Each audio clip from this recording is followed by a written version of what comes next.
Hello everyone. Let's do some drawing and a little bit of reading. So grab yourself a nice cuppa and some bickies and let's begin. The Wild Children. Chapter 2. The Creature in the Attic. As the late morning sun sneaked its way into the smallest room window of the humblest thatched cottage in Oldbridge, there were numerous sounds and stirs of something lurking beneath a burrow of patchwork blankets. It was well known in this part of the city that this little cottage, that adjoined an even older cottage and opposite Fiona Finnegan's florist, dwelled something rarely seen before noon, especially when such a creature had the morning off work, and slumbered in the attic. The room, formerly a crawl space, was a labyrinth of old oak beams that held above it an even older roof of shabby thatched straw that housed a very amicable family of squirrels. There was a small cast iron wood burner still flickering in the nest of the crooked stone chimney that sat opposite a small bed where the big creature began to stir. The wooden boards below acted almost as good as actual working floor to the little room, and possessed more holes than that of the blankets that began to shift and twist. As the mountain of covering spilled onto the dusty floorboards, more and more of the beast beneath was exposed.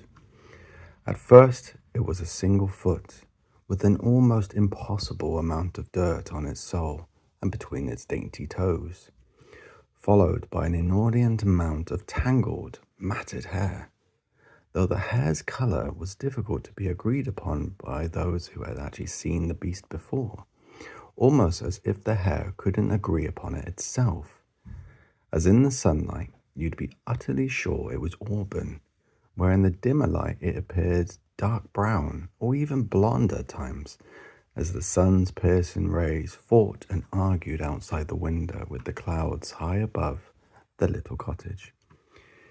"Moira, you better have been attacked by gnomes or swallowed whole by a golem, so help me." Tristan's all too familiar grouchy voice clambered up and through the little window from a narrow alleyway below, disturbing the slumbering creature that stirred in the little attic room. It was well agreed within caffeinated living room that Tristan's voice had an unpleasant growly quality to it, much like a dog protecting a particularly good bone. It was also so roaring that it unfortunately travelled too well through the walls, doors, or even pillows, no matter how tightly one held it over their ears. "Golems don't eat people," remarked the quieter voice of Bjorn, that Moira could barely make out from the rest of the party's mumblings down below Moira's window. "Wait, that ain't true. What about that old geezer that was snatched up in the northern woods a few years back? That was a golem, wasn't it?" Kara said in quick response. "Apparently they only found his shoes," added Bjorn with wide eyes. "Yeah, that's the chap. What was his name? Marvin? Murray?" Kara asked with a quizzical look on her face, which in turn made her raven black eyes all but disappear as she squinted in thought that also made Tristan do that thing again with his fingers and the bridge of his nose. "Marley?" responded Bjorn with some uncertainty. "That's the badger," exclaimed Kara as if she remembered on her own accord. "Poor old Mal." Kara's tone weaved with relief that she didn't need to continue her mental search. "Wasn't he a poacher?" Bjorn added once more to the shallow depth of the ridiculous conversation that Moira could barely discern from her comfy lair. "Really? Oh, well, nee bother then," Kara flippantly replied, and ended all concern she had for the troll-consumed person of interest. Tristan didn't continue to add to the proceedings of the conversation and simply inhaled deeply, opened his eyes, and did his best to reduce the size of the vein on his temple that was now visibly pulsating. "You missed your morning practice," Tristan said with a tone much like that of a disappointed father scolding their least favourite child, a tone he knew all too well. It was at this time Moira's hazel emerald eyes appeared from under the sheets and met the sun's rays. Her face was weirdly symmetrical, but also had carrot to it. Her nose was slightly crooked from the time she miscalculated numerous laws of nature, such as her traveling velocity and the density of the apothecary's hardwood sign, not to mention the fortitude of her nose. She had also very recently acquired more character to her head, with numerous scratches, as if she'd taken on a bramble bush head-on in a fight and lost. So, wormy, caffeine, sorry?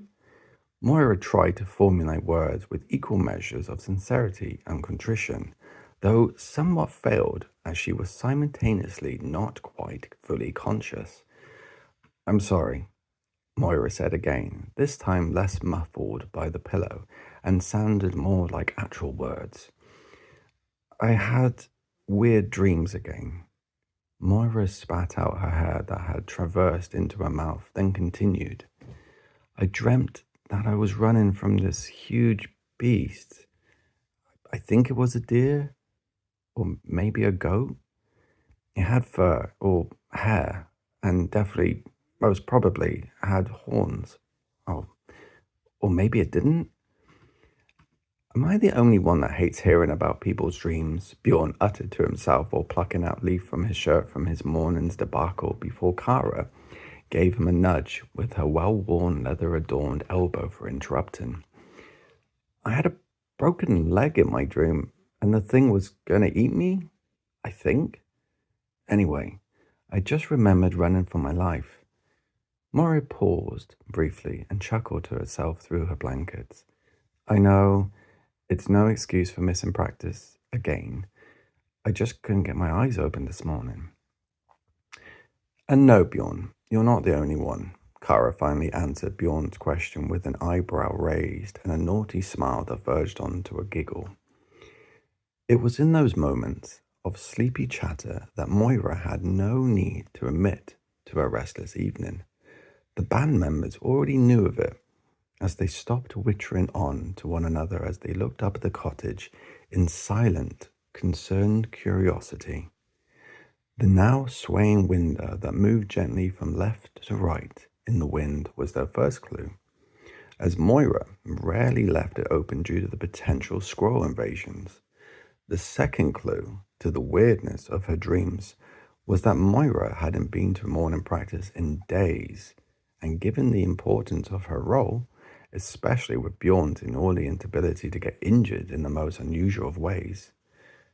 Finally, if that wasn't good enough to give the band the heebie-jeebies, the large toadstools that had clearly grown overnight that now encircled her window bloody well did.